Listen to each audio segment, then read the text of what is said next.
Perempuan berhak mendapatkan keadilan. Perempuan bukan hanya objek dalam setiap sisi kehidupan. Perempuan bukan selalu terkait hal yang lemah, bukan terkait hal yang lembek.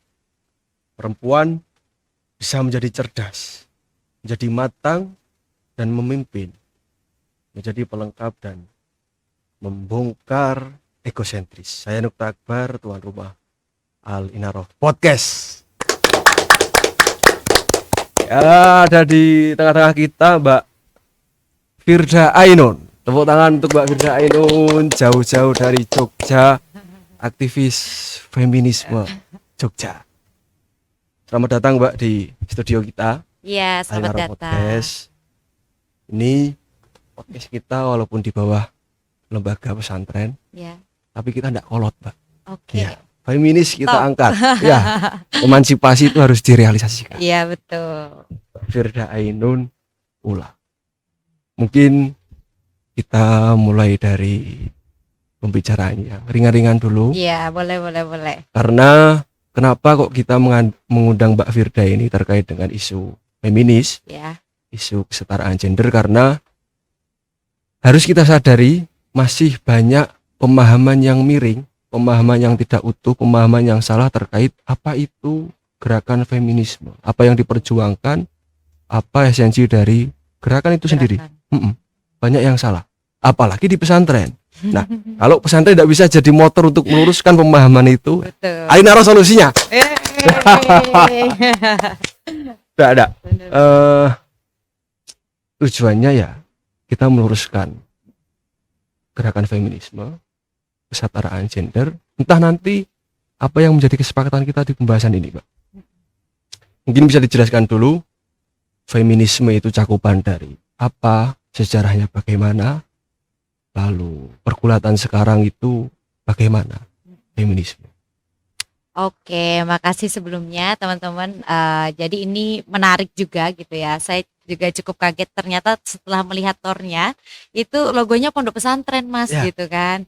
Ini first time gitu ya aku ngisinya di pondok pesantren gitu, karena biasanya di sekolah atau di komunitas atau organisasi yang memang punya kebijakan buat isu kesetaraan gender gitu. Sedangkan kalau pesantren kan milik swasta gitu ya, milik individu gitu. Nah, ini juga betul menurut aku juga pesantren ini harus jadi motor lah ya, bagaimana nilai-nilai kesetaraan itu, kesalingan juga bisa dihadirkan di pondok pesantren begitu gitu. Nah, jadi kalau bicara feminisme sebetulnya gitu ya, kalau sebenarnya ada banyak versi gitu dari beberapa buku.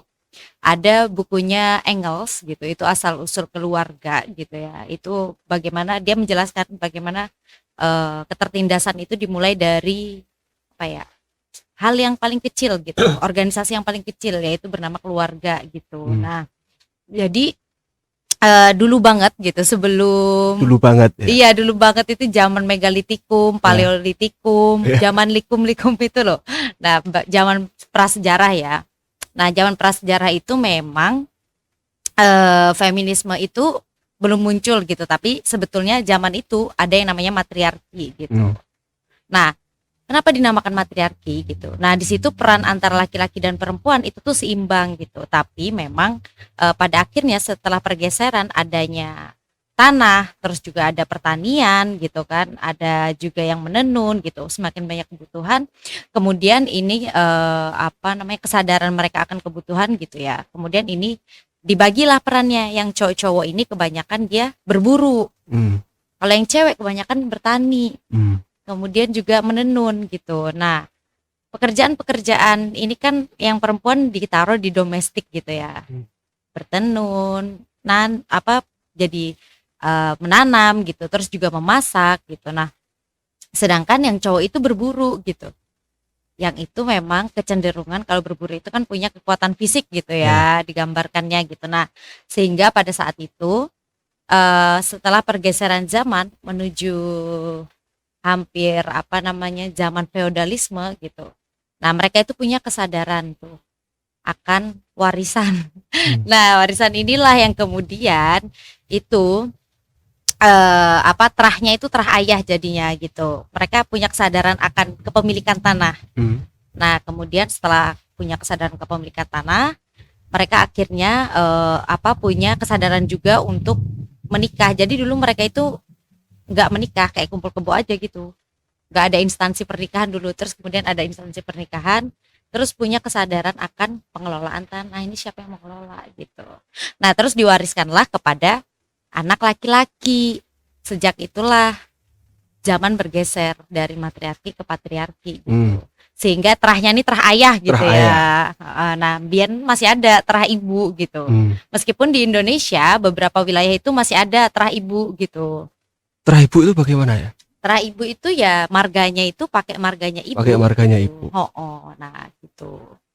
Nah itu dulu di bukunya Engels gitu. Tapi kalau berbicara gerakan feminisme sebetulnya gitu, itu tuh kalau di Feminist Talk dia tuh ada 2 buku sebenarnya, 2 buku inti, Feminist Talk sama Belfort of Feminism gitu ya. Nah itu 2 penulis yang berbeda gitu, juga memaparkan hal yang berbeda juga gitu. Tapi kalau ditarik secara kesimpulannya gitu, feminisme itu memang awalnya itu setelah saat revolusi Prancis gitu. Nah, itu 1789-an gitu. Nah, setelah revolusi awal mula gerakan feminis itu ada di Prancis itu. Iya, awal mula ada gerakan feminis. Nah, jadi gerakan feminis ini dibagi jadi 3 gelombang. Yang pertama itu ya gelombang pertama, gelombang kedua sama gelombang ketiga gitu. Nah, ini pas Perang Dunia Pertama itu yang revolusi Prancis. Sebenarnya ruh gerakannya itu ya apa yang mendasari dari gerakan itu dibentuk. Nah, gerakan itu dibentuk sebetulnya belum ada nih namanya gerakan ini Damai Feminisme itu belum ada sebenarnya gitu. Tapi kemudian nih ada ibu-ibu nih gitu ya yang bekerja di suatu perusahaan yang dia menerima gaji itu beda. Nah, muncullah gerakan buruh di Perancis. Beda dari karyawan yang laki-laki. Betul, upahnya berbeda sehingga mereka protes gitu. Apa bedanya saya dengan laki-laki? Ya. Iya benar. Itu yang mendasari dari terbentuknya idealisme feminisme ini. Feminisme betul. Artinya garis besarnya saja bahwa feminis pertama kali ada itu di Perancis. Ya, kalau menurut buku gitu ya. Kalau saya sedikit membaca historis dari feminis ini kan ada feminis radikal. Iya. Ada feminis liberal. Apalagi satunya? Sosialis. Coba dari 3 paham feminis ini dijelaskan, Pak. Sebenarnya aliran feminisme itu banyak banget. Tadi seperti gelombang pertama, gelombang kedua, gelombang ketiga itu punya kecenderungannya masing-masing gitu. Karena penolakannya berbeda-beda gitu. Apakah ini sesuai dengan tahap fase di mana tahap 1, tahap 2, tahap 3 ini terbentuknya itu sesuai dengan fenomena masalah itu atau? Betul, itu sesuai dengan realitas sosial yang dirasakan. Kalau yang pertama kali itu apa? Feminis apa? Feminis yang pertama itu ada banyak banget ya, ada feminis liberal, anarkis, radikal tadi gitu, sosial gitu, sosialis komunis gitu. Nah itu Mas, itu yang gelombang pertama gitu. Karena memang yang nafas yang dibawa itu kemudian itu adalah kesetaraan hak gitu. Maksudnya ini masih hak gitu ya, nggak cocok dengan kita yang Indonesia negara ketiga gitu. Nah jadi dia itu isunya lebih ke kayak misal kalau gelombang pertama itu punya kecenderungan misal hak pilih gitu, hak libur bapak gitu karena harus membantu istrinya gitu, terus juga hak pekerjaan bagi ibu gitu. Nah kayak gitu Mas, jadi cenderung high lah kalau menurut aku tuh, kurang relate sama kondisi realitas sosial di Indonesia gitu. Itu gelombang yang pertama. Kurang cocoknya gitu. Kurang cocoknya karena jadi kalau negara dunia ketiga itu dia punya punya kondisi khasnya gitu. Salah satunya di Indonesia gitu. Itu kemunculannya di gelombang ketiga gitu. Nah, gelombang ketiga ini ada ekofeminis, feminisme Islam gitu ya. Terus juga black feminis gitu. Nah, ini punya semangat yang kemudian dirasakan orang-orang dunia ketiga gitu. Yang startnya itu beda sama negara-negara maju gitu. Karena memang cikal bakal sejarahnya pun sudah beda. Orang kita dijajah dulu ya kan, mereka udah maju duluan. Nah gitu Mas. Apa yang menjadi motivasi gardan-gardan feminis ini untuk memperjuangkan hak wanita Mm-mm. apa? Sebenarnya itu kalau berbicara mengenai apa yang menjadi giroh ya mungkin ya, itu sebenarnya diri sendiri sih mas gitu, diri sendiri gitu. Kita harus menyadari bahwa kita dalam posisi tertindas gitu loh. Ya, ya, Kita ya. dalam posisi yang realitas sosialnya nggak mendukung perempuan untuk berkarya, tidak mendukung perempuan untuk maju kemana gitu kan. Artinya perempuan sudah dikerdilkan dulu Iya sebelum. benar. Nah itulah mas. Tapi apa selamanya seperti itu sih, Mbak? Enggak, menurutku gitu. Itu adalah sebuah kemungkinan yang apa ya, bisa diupayakan.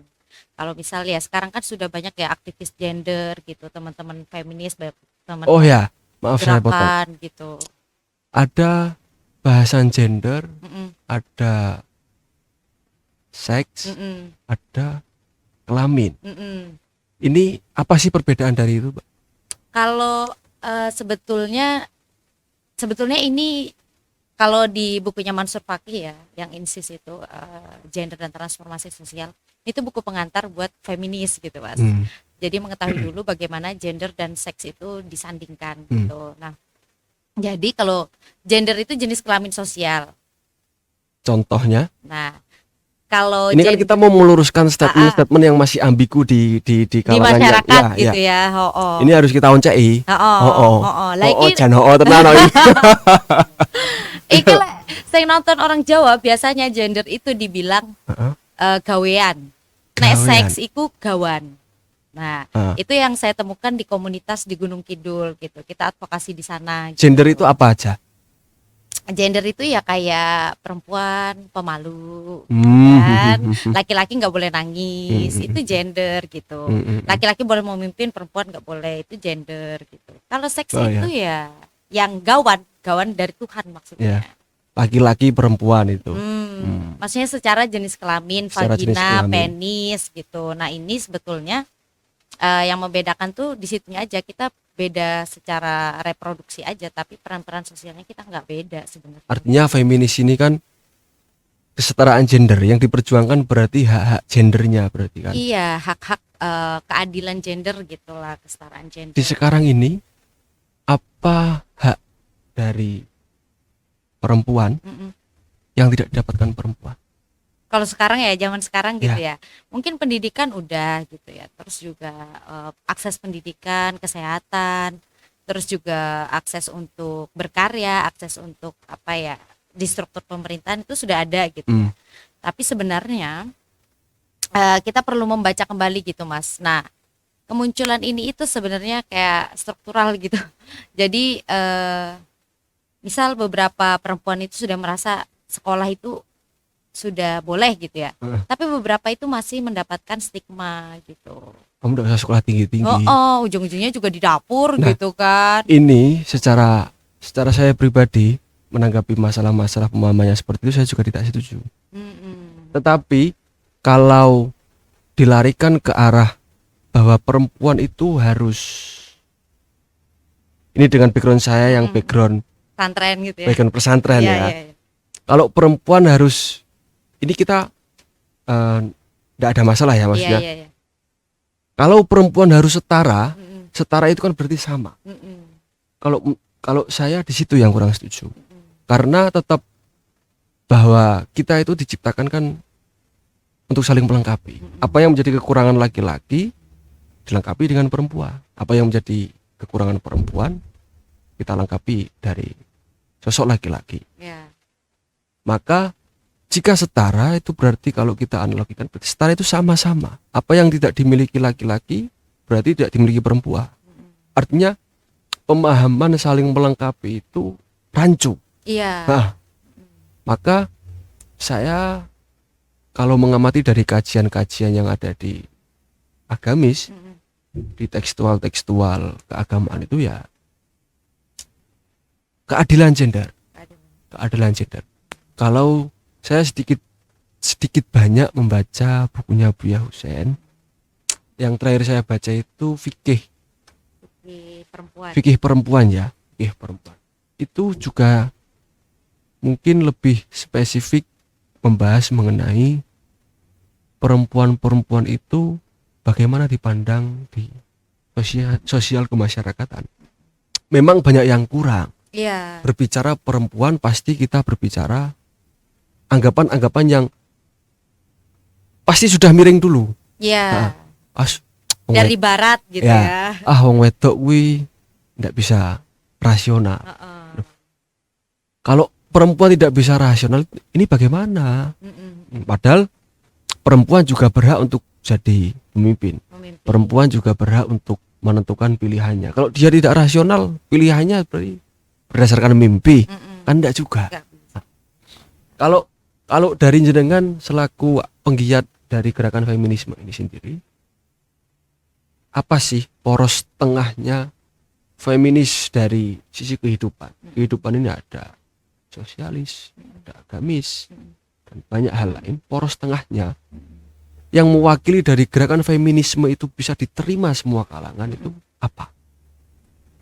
Yang bisa diterima semua kalangan sih sebenarnya hak ya. Kita tuh mengakui bahwa hak perempuan juga hak sebagai manusia gitu. Karena memang memperjuangkan hak sebagai perempuan aja itu sulitnya minta ampun gitu Mas gitu. Bahkan sampai saat ini ya gitu. Nah, jadi menurut aku ya kesalingan itu gitu. Kita antara laki-laki dan perempuan tuh tahu kalau misal musuh bersama kita itu patriarki gitu. Kita sama-sama dirugikan gitu. Jajal lek lanang, lek ra kerja apa ora dirasani tanggane. Lah iya lah iku. Tapi di anggapan sekarang sama. Jajal, wong wedok kerjono. Heeh. Lah yo dirasani tanggane. Dirasani tanggane. Terus piye, Mbak? Lah iya, tetap dirasani ya. Maka ini kita bicara solutif. Di masyarakat kita laki-laki sing kerja, wong wedok ning omah, walaupun perempuan ini punya kredibilitas, punya kapasitas yang mumpuni, gitu ya. Yang mumpuni saja tidak sesuai dengan kapasitasnya dia tidak jadi masalah. Artinya perempuan ini memang banyak sekali dirugikan dari berbagai faktor. Wong dia punya kapasitas saja, dia tidak ngapa-ngapain tuh malah justru tidak jadi masalah. Tetapi sebaliknya, laki-laki punya kapasitas tidak punya kapasitas dia di rumah. Perempuannya kapasitas tidak punya kapasitas dia kerja. Ini masalah buat kita. Jadi yang masalah itu pola dari laki-laki atau perempuannya bekerja, yang itu sudah disepakati dipastikan, atau anggapan kita, bangsa kita yang menganggap bahwa itu sebagai bentuk tidak bagus. Bagaimana stereotip gitu ya. Stereotip, itu sebetulnya yang apa ya, kalau misal dalam proses advokasi begitu, isu-isu perempuan gitu, isu-isu ketidakadilan, biasanya memang yang pertama kali diupayakan itu mindset gitu, perubahan cara berpikir, pola pikir, sampai dengan perubahan perilaku gitu. Nah, sebenarnya itu yang paling penting gitu, mindsetnya gitu, karena mau kayak gimana pun kita gitu, tonggoki tetap ngerasani, karena mereka nggak punya perspektif itu gitu. Makanya kita perlu terus gitu menyuarakan isu-isu feminis, isu-isu kesetaraan, isu-isu keadilan gender, isu-isu kesalingan gitu ya. Dengan ya melalui podcast, melalui media sosial dan yang lain-lain gitu toh. Saya yakin pemahaman dari hak-hak wanita harus dipenuhi ini pasti sudah terekam di memori-memori masyarakat kita. Tetapi prakteknya itu pasti zong. Mereka menyuruh anaknya untuk sekolah tinggi, sekolah yang sing pinter. Tapi nanti ketika sudah nikah, melu bojomu, serasa neko-neko. Artinya itu sudah tidak adil dari diri sendiri. Maka keadilan dari hak gender ini memang harus diperjuangkan.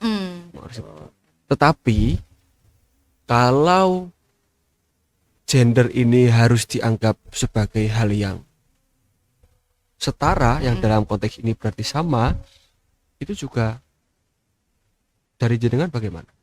Iyakah atau bagaimana?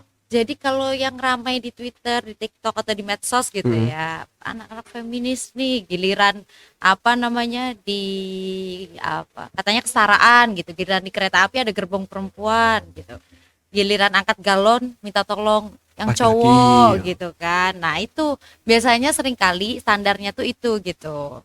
Sedangkan feminisme itu ya nggak gitu ruhnya gitu ya. Dia pengen memperjuangkan kesalingan gitu. Dunia ini tanpa ada pembeda antara laki-laki dan perempuan gitu.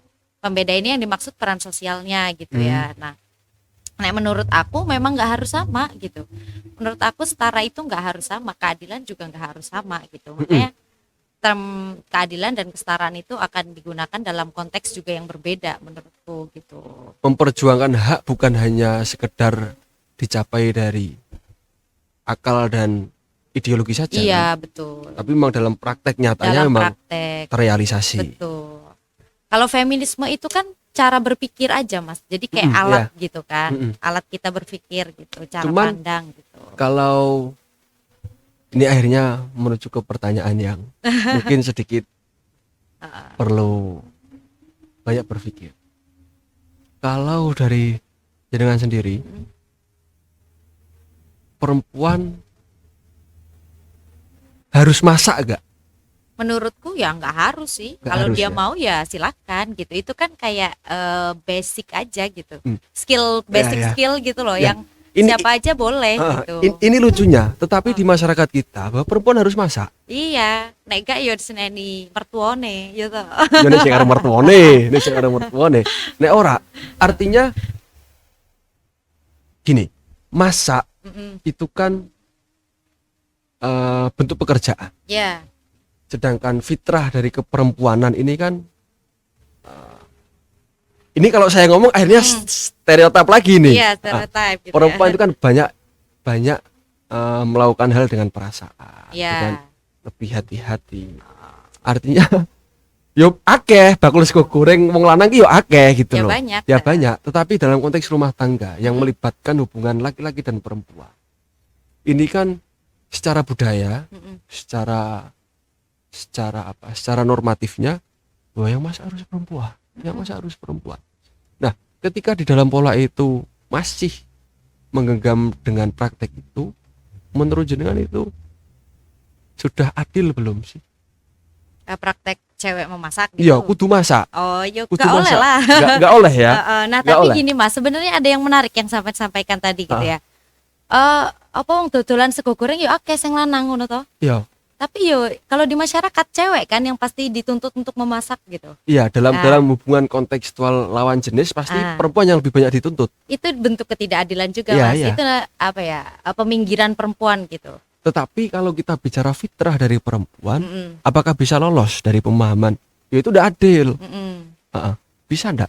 Iya, itu tidak adil sebenarnya gitu. Karena laki-laki itu selalu diuntungkan gitu. Hal-hal yang sifatnya material gitu atau menguntungkan secara kelihatan gitu, ada duitnya gitu.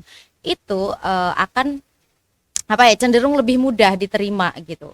Kalau cewek gitu ya, hal-hal yang domestik itu nggak dianggap sebagai pekerjaan gitu. Siapa yang menganggap Jadi sebagai masak, kewajiban ya. nyuci gitu kan, itu dianggap sebagai kewajiban gitu. Padahal itu kerja gitu kan, yang orang-orang itu nggak sadar gitu. Nah itu apa namanya, salah satu yang di kita tuh perempuan selalu di inilah ya, bukan ini menginternalisasi atau meromantisasi yo saja deh, tapi realitas sosialnya gitu.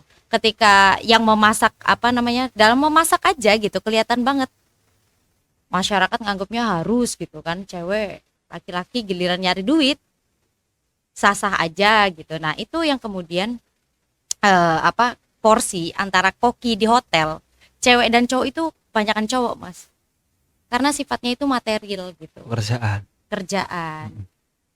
Sedangkan yang dianggap yang dilakukan perempuan nggak pernah dianggap kerjaan. Jadi perempuan dibebani dengan kewajiban harus memasak, tidak adil. Kalau sebetulnya kewajiban memasak itu mungkin kata-katanya yang kita perlu ubah gitu, bahwa memasak ini ya basic skill, siapa saja boleh gitu. Basic skill untuk semua gender. Semua gender gitu, segala gender gitu ya, siapa aja boleh gitu. Ya, tapi yang punya kewajiban siapa aja juga boleh. Gak ada yang wajib, itu tergantung ya. Misal aku sama suamiku nanti kesalingan aja gitu. Yos, kowe lek pegel kerja, aku giliran gak ngopo-ngopo, yos aku masak. Kan itu kalau kata Mbah Nun itu tahapnya udah Nah. ngerti gitu loh. Itu yang saya maksud. Artinya perjuangan hak-hak gender, perjuangan hak keadilan gender ini bukan berhenti di egosentris dari Betul. masing-masing lawan jenis. Iya, betul itu. Kalaupun laki-laki ini menuntut perempuan harus wajib, perempuan pun juga pasti tidak adil. Yuk kowe kerja no, kowe kudu kerja, kowe kudu Nah, kerja. itu juga salah. Iya, itu juga salah. Nah, paling benar Heeh. kalau kita bicara gender, kita bicara feminis dan Iya. lain-lain, maka yang diperlukan adalah titik temunya ketersaling Saling. pengertian ini antara dua belah perbedaan laki-laki dan perempuan. Tuh. Jadi boh gawe wedang, boh masak itu ya memang anggapan kita yang harus melakukannya perempuan. Tetapi ketika laki-laki yang membuat juga tidak salah, Tidak salah. asal ada konteks. Ya itu kesalingan sih, Kesalingan. kesepakatan. Heeh. Yang salah anggapan wong wedok kudu. Nah, kudu itu. Ya. Tapi- Jangan kan kayak gitu Mas, perempuan ngomong lantang aja dianggap agresif gitu ya kan. dianggap melawan. Aku tuh kan pernah bikin konten di IG gitu ya. Itu agak rame juga sih. Nah, itu aku bikin konten terkait dengan kesehatan lah, kesehatan payudara gitu. Nah, aku bikin konten ini memang disertai gambar sih ya. Nah, tapi pada akhirnya tuh teman-teman ada yang DM gitu. Emang kamu bisa open BO gitu-gitulah. Karena aku bikin konten Sampai gitu ya malah konten gitu ya. kesehatan reproduksi. Aku sering banget sih bikin story-story gitu. Nah, tapi akhirnya kenapa DM-nya responnya tidak baik gitu, malah merugikan aku sendiri yang aku merasa nggak nyaman gitu. Nah, itu ternyata bahkan ketika kita mencoba bersuara gitu, itu juga kesulitan gitu, apalagi kalau bicara kesehatan reproduksi gitu. Nah, itu cukup sulit gitu karena di negara kita masih cukup tabu gitu ya bicara kesehatan. Feminis ini, bicara kesetaraan ini. Kesetaraan, feminis. Di konteks keagamaan, feminis ini dianggap penting atau tidak? Sebenarnya kalau menurut aku feminis sih sebelum ada yang namanya feminis gitu ya, ada term atau kata gitu ya, diksi feminis, menurut aku Islam itu udah feminis sejak dulu. Iya, gitu. betul, setuju saya. Iya, Setuju dia sekali. udah apalagi kalau dalam lingkupnya keluarga gitu ya, kita dianjurkan untuk saling mengerti, saling Ya. memahami gitu. Mm-mm. Harusnya wong pasangan saling cinta, pasti udah terhubung gitu Ya, jiwanya ya, gitu ya. kan. Nah, jadi menurut aku Islam pun jauh sebelum ada kata feminis itu udah feminis gitu. Feminisnya feminis Islam itu. Iya, ada Khadijah, Ya, Aisyah betul. Khadijah juga dulunya pedagang. pedagang. Tetapi ketika masuk dalam ranah agama, Mm, feminis Islam itu coba kita kaji lagi tekstual-tekstual agama. Iya. Pasti semuanya muaranya adalah memuliakan perempuan, Mm-mm. memuliakan perempuan. Mm. Nah, setelah ini mungkin ada pembahasan yang sangat sensitif. Mm-mm. Memuliakan perempuan, bahwa perempuan itu karena dikaruniai anggota tubuh yang Kompleks gitu Ya. ya. maka harus dilindungi. Auratnya lebih tertutup daripada laki-laki. Ada batasan-batasan tertentu ketika perempuan ini beraktivitas. Yang dilihat bukan haknya, tetapi apa yang menjadi pemicu nanti, Respon sosial gitu ya. apa yang menjadi masalah sendiri dari respon-respon itu. Maka Islam ini bukan hanya sekedar memenuhi hak-hak perempuan, tetapi malah melindungi dari fitrah perempuan. Maka pertanyaan saya, ketika Prancis menghadirkan ideologi Feminis. feminis ini sekali lagi saya hanya ingin meluruskan feminis ini untuk diterima pemahamannya secara utuh. Apakah feminisme ini hadir untuk sedikit merubah budaya yang menjadi tatanan yang baik, menjadi ke arah yang mungkin perempuan harus melawan, perempuan harus, menurut jenengan bagaimana? Kalau menurut aku memang jadi suatu kewajiban ya, harusnya memang berubah ke arah yang lebih baik, peradaban yang lebih baik gitu. Karena Ini kan zaman terus berubah. betul, sekarang kan peradabannya dominasi laki-laki gitu Ya. ya. Nanti tibalah saatnya laki-laki dan perempuan tidak mendominasi tapi saling tadi gitu. Nah, itu sebetulnya PR kita bersama sih. Artinya selama ini kan selalu gitu ya, feminisme itu jarang lah, apalagi kalau kita IWD Women March gitu, laki-laki jarang berada di belakang kita atau bareng-bareng sama kita gitu, aksi gitu kan. Ayo, ini tuh hak kita semua loh gitu. Yang sadar itu yang mengalami gitu, yang mengalami ketertindasannya gitu, padahal ya sajane laki-laki ya tertindas gitu dari Tertindas dalam konteks, patriarkinya gitu. tertindas dalam pikirannya sendiri maksudnya. Ya enggak, di dalam konteks masyarakat Mas, kalau ya itu tadi ku bilang kan, kalau misal cowok nggak kerja gitu, Ya, itu dianggap salah sama Dianggap salah masyarakat, sama gitu masyarakat. kan. Nah, padahal ya boleh-boleh aja kan laki-laki nggak kerja gitu. Lah, di berita kan ada suaminya difabel, istrinya yang nyari duit. Nah, kayak gini kan sama aja sebetulnya gitu. Tinggal gimana kita bersepakat gitu, kesalingan gitu, kita hadirkan gitu, bagaimana proses ini, peran ini dibagi gitu kan, peran-peran rumah tangga dibagi gitu. susahnya jadi perempuan. Ya emang susah. Ya apa, Mbak? Ini tanya. Oh, tanya. Susahnya jadi perempuan. Susahnya jadi perempuan. Iya, menurut aku sih ngomong aja dianggap agresif gitu ya. Bicara hal-hal reproduksi dianggap apa ya, ahli gitu. Paham gak maksudnya ahli gitu? Dianggap Tanda kutip ya, iya, tanda kutip ya, oke. dianggap perempuan gak bener Ya, ya. gitulah gitu. Susahnya jadi perempuan lagi. Laki-laki tatoan is oke, perempuan tatoan dianggap biasa seperti itu. Betul. Ya oke ya. Nah, kayak Terus, gitulah maksudnya. Nah, susahnya lagi seringkali dalam apa namanya kehidupan sosial yang lebih didahulukan dan diutamakan itu laki-laki gitu kan. Ini susah juga kita sebagai perempuan gitu. Harusnya ya sebagai laki-laki dan perempuan diberikan hak yang sama gitu. Nggak boleh ada pembeda gitu. Nah, terus juga susahnya seringkali yang dapat kekerasan itu perempuan gitu. Nah, itu nggak tahu kenapa gitu ya. Itu sebenarnya struktural gitu ya.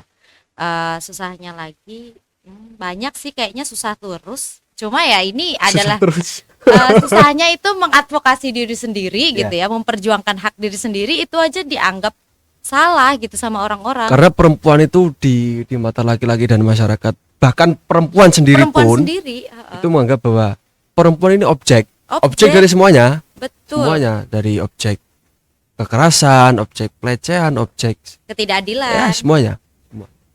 Susahnya jadi perempuan. Emang susah sih. Tapi yang KB aja coba. Ada nggak KB yang cowok? KB yang cowok, Heeh. gimana itu? Udah tahu belum Mas? Kalau ada KB cowok gitu kan? Saya KB-nya aja enggak paham. Maksudnya gimana, Pak? Kontrasepsi gitu. Kontrasepsi itu ada yang untuk cowok gitu. Tapi selain kondom gitu kan. Nah, itu ada sebenarnya, tapi pemerintah ini gitu, government gitu, karena relatif apa kebijakannya itu cenderung patriarki gitu ya. Nah, Akhirnya perempuan yang kena objeknya. akhirnya perempuan terus yang didorong untuk menggunakan KB gitu, padahal laki-laki juga ada gitu. Kenapa ada laki-lakinya ya? Nah, itu susah juga loh jadi perempuan gitu. Iya sih. Bener. Gimana itu nanti mendiskusikan tuh dengan pasangan gitu. Ya sebenarnya yang paling penting adalah komunikasi itu, karena KB pun sebenarnya untuk kesehatan reproduksi antara laki-laki dan perempuan juga, suami istri gitu kan. Jadi harus dibicarakan berdua. Kita bicara KB nanti malah melebar kemana-mana. Saya juga ada sepakatnya, ada sepakatnya. Aduh. Yang jenengan utarakan susahnya jadi perempuan adalah mengenai anggapan-anggapan. Bukan dari asumsi, ya, bukan dari jenengan apa? Melakukan aktivitas-aktivitas yang itu memang fitrah perempuan. Artinya tidak ada kesusahan dari baik di diri jenengan atau apapun yang terkait dengan itu, tapi kesusahan yang output dari perempuan ini bertindak dan berlaku. Kalau yang lainnya ada enggak? Ya men susahnya juga jadi susah. perempuan. Men juga susah. Bahkan kerja-kerja bukan kerja-kerja ya, apa namanya, alamiah kondisi biologis perempuan gitu seringkali juga jadi susah gitu. Kalau misal mau bicara susah ya susah gitu. Hmm. Mens itu nggak ada yang enak gitu. Ya. Kalau kalau laki-laki disuruh mens paling pingsan paling. Pingsan Ya. paling Aduh, itu kata Rocky Gerung tuh. Perempuan itu kan sudah Ya, ya, itu ya, ya, ya. Hmm.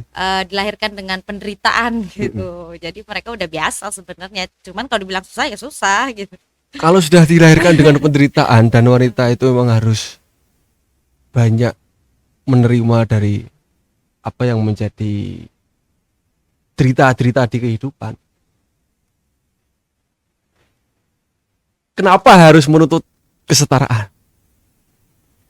Ya kesetaraan itu gini, ranahnya cukup luas gitu ya. Kalau itu kan lebih ke bagaimana diri sendiri gitu. Tapi berbeda ketika kita peran dengan sosial gitu, bermasyarakat gitu. Kalau diri sendiri itu nggak ada masalah sebetulnya gitu. Tapi kemudian ketika nih misal affirmative action di negara kita gitu, kepemimpinan perempuan 30% gitu. Wah, Iya, nggak iya. bisa perempuan ini 30% yang laki-laki 60%. 60% gitu ya. Oh, gimana nih gitu kan. Misal kalau misal perempuan semua, kalau misal haidnya bareng gimana? Cuti haid semua dong gitu. Nah, itu sering kali dijadikan masalah gitu. Meskipun aku pribadi ya nggak ada masalah. Meskipun susah gitu, aku tetap bisa kerja gitu kan. Tapi ini jadi kemudian disalah-salahin lagi. Bahkan kondisi biologis kita disalah-salahin gitu. Ya kayak gitu, apa proses-prosesnya gimana kalau misal 3 dari DPRD perempuan nanti melahirkan barengan gitu. Gimana produktivitas gitu. Produktivitas di DPRD gimana gitu misalkan. Di pemerintahan gimana, di kelurahan gimana gitu. Kalau pada cuti gitu kan. Cutinya enggak sehari 2 hari, 3 bulan kan maksimal gitu. Nah, itu juga jadi apa ya? Jadi problem sendiri. Jadi problem gitu sebenarnya gitu. Memang kalau saya sedikit memahami dari konsep-konsep feminis ini, saya yakin setiap kita kaum laki-laki yang berpendidikan pasti menerima feminisme. Iya. Pasti. Iya. Cuman budaya-budaya stereotype tadi itu di bawah alam sadar laki-laki. Betul. Di bawah alam sadar. Nah, ini yang susah. Yang susah seperti ini. Jadi laki-laki harus adil dengan dirinya, laki-laki harus adil dengan Sesamanya. pasangannya, Betul. lawan jenis. Itu yang susah. Mungkin ada pesan dari Mbak Firda mengenai stereotip laki-laki yang secara tidak sadar pasti menganggap wanita itu sudah dikerdil-kerdilkan dulu. Apa pesannya? Itu juga terjadi pada perempuan ya Mas sebenarnya. Pengkerdilan itu gitu. Nah, jadi pengkerdilan itu tidak hanya terjadi pada laki-laki gitu, alam bawah sadarnya gitu. Perempuan Tapi juga perempuan sendiri. makanya perempuan juga mengalami seringkali tidak mendukung sesama perempuan. Karena kesadaran itu ya gimana kita lahir brojol sudah di dunia yang patriarki gitu ya. Sinetron tontonannya SCTV, Indosiar gitu kan yang sangat patriarkis gitu. Ya. Jadi sensor ya. Nah, itu gitu. Nah, jadi kalau pesannya sebetulnya kita semua ini adalah subjek gitu ya. Gak ada objek gitu ya. Kita semua adalah subjek gitu. Nilai-nilai yang perlu kita yakini ya kita semua punya hak yang sama gitu. Hak perempuan juga hak sebagai manusia gitu. Stereotip dari perempuan itu sendiri menganggap bahwa dia sudah kerdil itu apa sih contohnya, konteksnya? Ini menarik gitu. Ini ada di dua bukunya Esther gitu. Yang baru itu ya, kalau yang lama itu ada Serigala Betina, terus yang kedua itu ada Revolusi Maskulinitas gitu. Jadi dalam diri betina itu serigala betina. Iya, serigala betina di dalam tubuh perempuan gitu.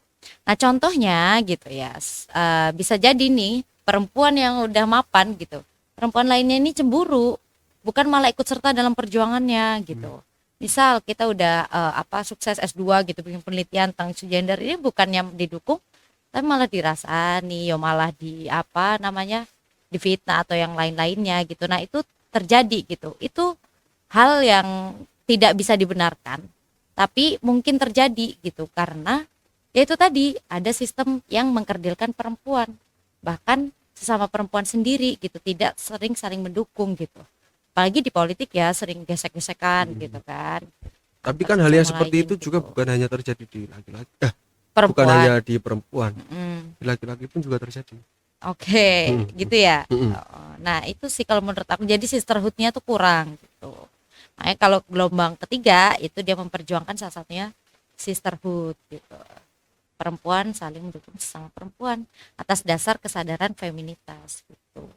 Pengkerdilan ini kan terjadi atas dasar Stereotype. ya stereotip ini bisa bisa tidak eh, agar tidak merugikan salah satu pihak itu Mm-mm. apa solusinya? Sebenarnya agar tidak merugikan salah satu pihak, sebenarnya kalau agar tidak merugikan salah satu pihak itu ya kita harus sadar dulu gitu. Kita harus mindsetnya harus terbuka dulu gitu. Harus menerima dulu bahwa laki-laki dan perempuan punya hak yang sama. Harus menerima itu dulu minimal gitu. Kalau nggak terima ya gimana gitu kan? Punya hak yang sama ini kan bukan dalam artian secara personal ke personal ya. Iya, Laki-laki haknya ini, perempuan juga harus sama haknya dengan laki-laki, kan bukan seperti itu kan? bukan. Bukan. Tetapi hak-hak untuk saling mendukung, Iya, untuk saling melengkapi dan betul. saling support. Saling support. Saya seperti ini, perempuan juga bisa, asal memang kemampuannya ada, disupport lah.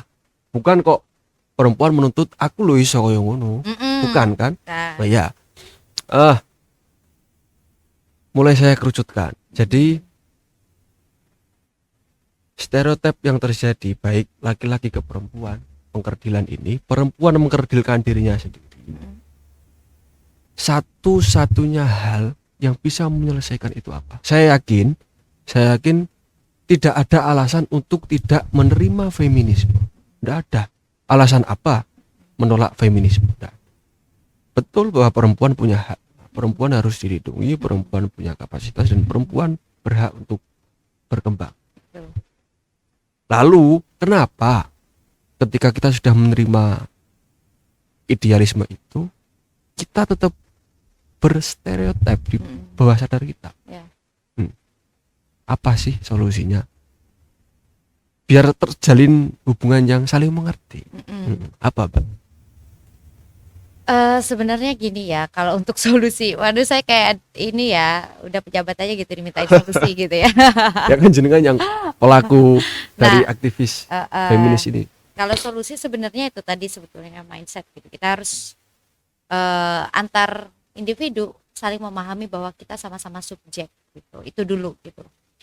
Adil dari diri sendiri. Adil, setara dimulai dari diri sendiri gitu ya. Nah, jadi kenapa kemudian prosesnya lama untuk sampai ke perubahan perilaku gitu? Yang memang semuanya nggak bisa ujuk-ujuk Ya, mas. betul. Makanya perlu proses gitu. Nah, perlu yang namanya ya perebutan wacana kayak gini nih, menyuarakan isu Ya. gitu kan. Kemudian ini dijadikan Karena wacana kita di menggeser YouTube, budaya, betul. menggeser budaya. Menggeser budaya bukan mau apa, bukan berarti budaya yang dulu itu Ya, ya. apa nggak baik, perlu dihapuskan dan yang lain-lain. Memang mungkin kondisinya seperti itu gitu. Tapi hari ini punya realitas sosial yang berbeda gitu. Nah, aku itu sih kita perlu merubah pola berpikir dulu, cara berpikir terlebih dahulu. Perilaku itu adalah long term gitu. Itu jangka panjangnya gitu. Karena ya itu kita lahir udah patriarki Mas. Jadi Ya. lama gitu. Aku pun secara pribadi gitu. Meskipun ya dalam proses-prosesnya gitu, dalam aktivisme gerakan gitu, seringkali ya pakai alat analisis, sudah sadar gitu lah terkait feminisme, kesetaraan gender, tapi ya kadangkala gitu deep downnya tuh seringkali gitu masih pengen banget nih apa dimanja-manja gitu lah. Potret betapa patriarkinya kita itu, setinggi pendidikan apapun kita tetap menganggap seperti itu adalah hal yang terkotak-kotak. Iya. Kewajiban perempuan dan laki-laki. Nah, ini yang harus segera dihilangi. Maksud saya seperti itu. Artinya pendidikan fungsinya apa kalau tidak bisa memisahkan dari Menyelaraskan, gitu. hal yang lama dan menuju kebaikan yang baru. Betul. pengkotak-kotakan itulah ya. Sering terjadi, gak cuma gender deh kayaknya. Iya sih. Ya. Di Isu status sosial semua. pun juga. Di kotak-kotakin. eh, mungkin cukup ya, Mbak. Oh, oke, siap, Ini siap. Saya terima kasih dari jauh-jauh dari Jogja ke Iya. Semarang. Saya berharap hubungan tukar pikiran kita Betul. bisa terus berlanjut, Mbak ya. Iya. Tidak hanya selesai di sini maksudnya. Iya, betul. Karena ya kita semua proses belajar ya. Ya. Semoga lancar terus, Amin. semoga berkembang terus, dan semoga berhasil dari apa yang diperjuangkan garis miring feminisme ini. Terima kasih, tepuk tangan untuk Mbak Firda Ainu.